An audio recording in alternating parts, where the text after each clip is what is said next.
ہوگی یہ تھوڑا سا گھمانا ہے جی ٹھیک کیونکہ میں بچے کا نام لے کے پھر اس کے بعد بچے پر لے جانا ہے تو پھر میں بتا جانا میں اسٹاپ کرتا ہوں نہیں اسٹاپ نہیں کرنا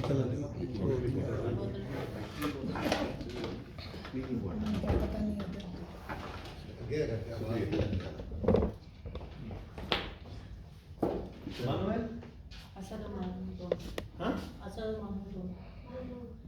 مانور ہے اسد ہے نا اسد اچھا اس پروگرام کے ہمارے اگلے جو چھوٹا سا اسد ہمارے ساتھ ہے اور یہ ایک اقبال کی ایک نظم لے کے آیا ہے اور یہ اب آپ کی خدمت میں پیش کریں گے.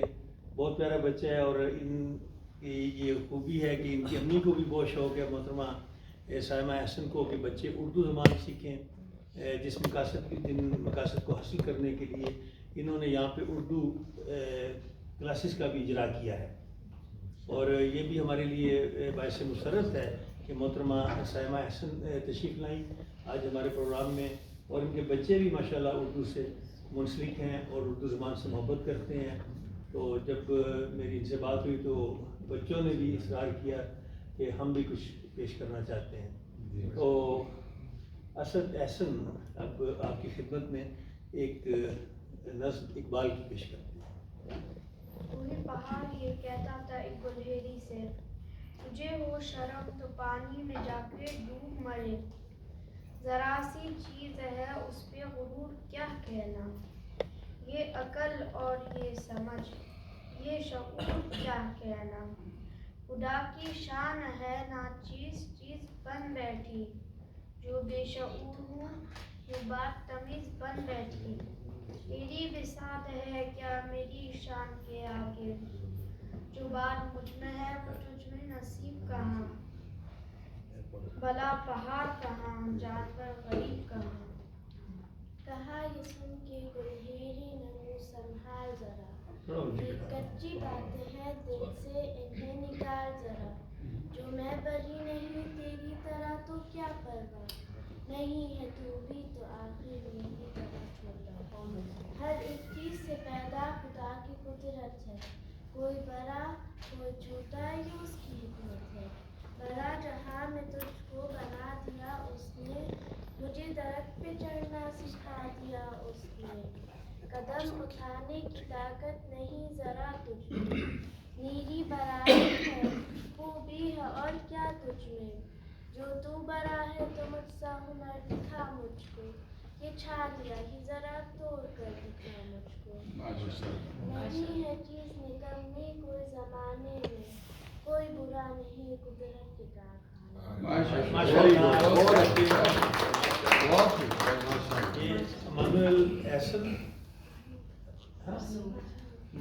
مانور ہے مانور احسن جو کہ ان کی بہن ہے.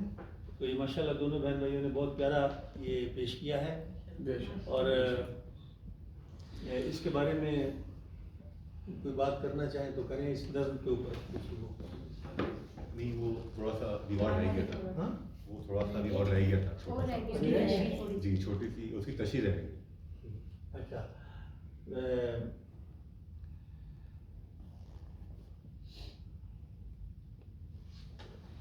ابھی تو بچے کی طرف کر لیں کیمرہ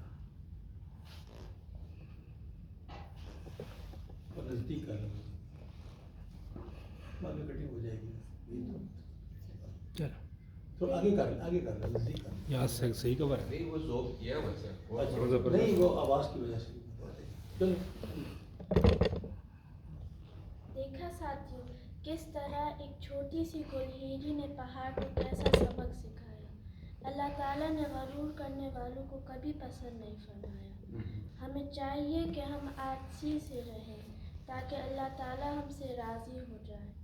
مجھے امید ہے آپ کو علامہ اقبال کی یہ نظم پسند آئی ہوگی.